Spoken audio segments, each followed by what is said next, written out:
Carenza Lewis has carried out fieldwork and research into medieval settlements for 30 years as an investigator with the Royal Commission on the Historical Monuments of England, postdoctoral research fellow at the University of Birmingham and director of Access Cambridge Archaeology at the University of Cambridge, where she involved thousands of members of the public in test pit excavations investigating the development of currently occupied rural settlements in eastern England.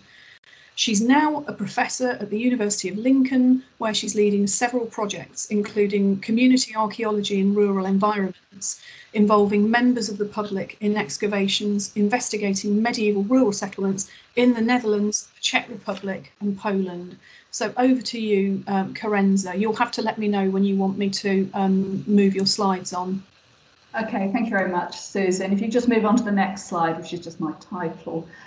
So welcome everybody. It's wonderful to have so many people registered and to have so many of you here. And as we've just been discussing, we are going to record today's seminar so that anybody who for some reason hasn't been able to listen in live will be able to catch up with that. Today's seminar explores the impact of large infrastructure projects on medieval settlement in the UK and Ireland. And we're thinking in terms both of the threat that these developments may pose to medieval settlements and the advancement of knowledge and understanding that those investigations may be able to achieve. So it's in balance, there's a sort of balance between them being a good thing and a bad thing, I guess. Infrastructure developments have a huge impact on archaeology of all sorts. Medieval settlements are no exception. And this is the case even when there's mitigatory actions. And since the Valletta Convention, of course, mitigatory action is taken out in advance of development to try and preserve as much as possible of the archaeology and to ensure that that which is not preservable is preserved by record through excavation and research. This is a seminar of the Medieval Settlement Research Group. Can I have the next slide, please, Susan? Oh, sorry, there's one missing there. Okay, that's fine, leave it there. The traditional focus of the group was rural settlement, but in fact, 35 years ago, that changed to looking at medieval settlements of all types. And I've been a member since 1986 when that new group was founded. And the medieval settlement is really important, and I think that there's a lot of people here perhaps who don't work primarily on medieval settlement, but the roots of nearly all the places we know today lie in the medieval period, and some of those roots go even deeper down to earlier periods before that, of course. Even in today's towns and cities, much of the footprint of what's now urbanised places was occupied by market towns, villages, hamlets, cottages, farmsteads, and so on.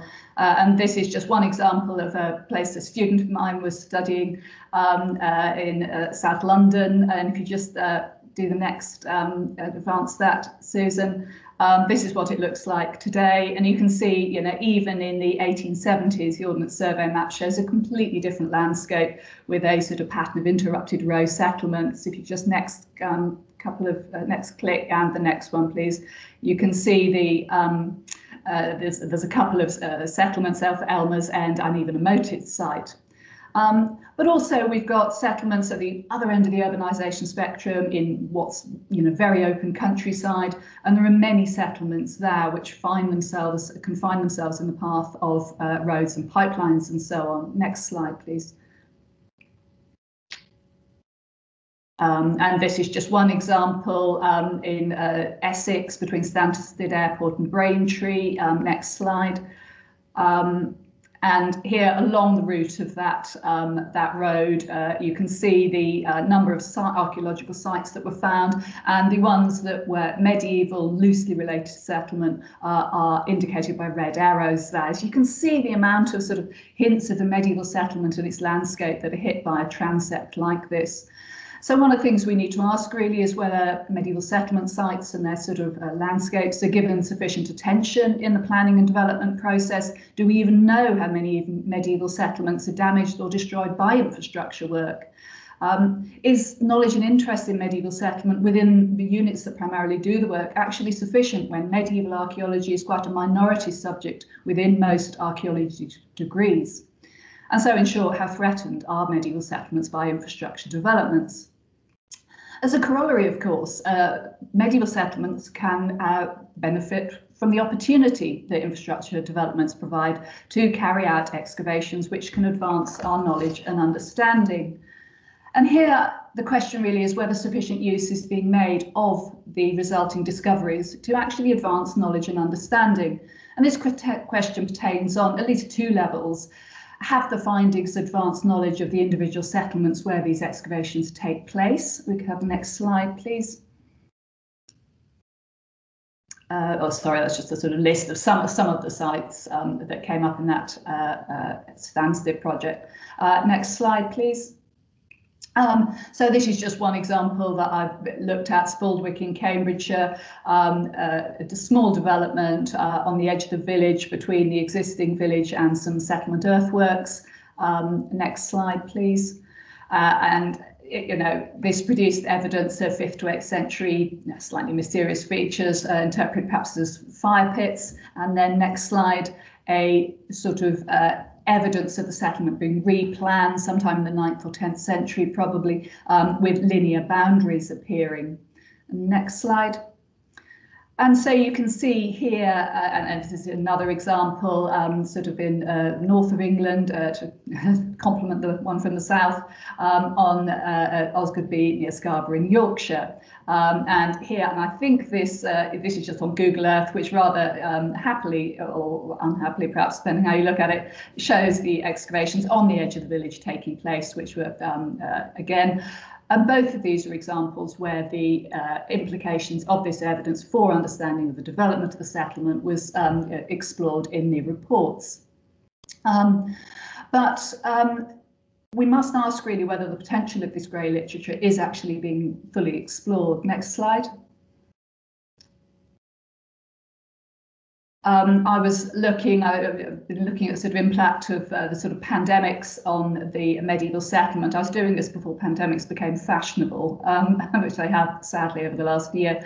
And just looking through the Medieval Britain and Ireland Index, just for England, this index on the Archaeological Data Service for the sites just from 2006 to 2012, and looking at the dates for which the pottery spanned. Looking at these, you can see the change between the 13th century and the 15th century. And even if you knew nothing about what was going on in what's the black boxes that were there of the 14th century, you can see there's a massive decline there. Next slide. And you could see sort of something when you delve into the black box that it is over the 14th century this decline happens. Next slide, please. But there are a huge number of other records of medieval settlements on both Heritage Gateway and on the Archaeological Data Service. And we have not really, I think, started to get to grips with really what that evidence can tell us. And really, I was going to abuse Donald Rumsfeld's famous quote and say we don't really know what the unknown knowns are in these archives. The information is there, but we don't really know what it is.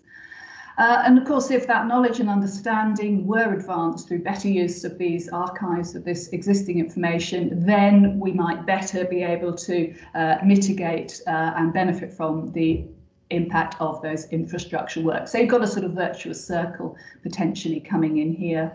And of course, in an era of COVID, not only have many people become much more locally focused, as most of us have spent most of the last year very focused on the local place where we live. But actually the impact on well-being that a better understood historic place can give people is a significant benefit that can be delivered by better understanding medieval settlements, not just to people who are interested in their history in a professional or as a strong hobby, but people who live in these places can benefit from knowing more about their history. It increases place attachment and a sense of continuity, all things that have been shown to benefit well-being. So there's every reason, I think, to really look at how we're doing and what could be done better. Today, we're looking at the UK and Ireland. We're planning 2 seminars on this theme. The one in the autumn will look at Europe, and possibly we're starting to think whether we should even be considering looking a bit further afield.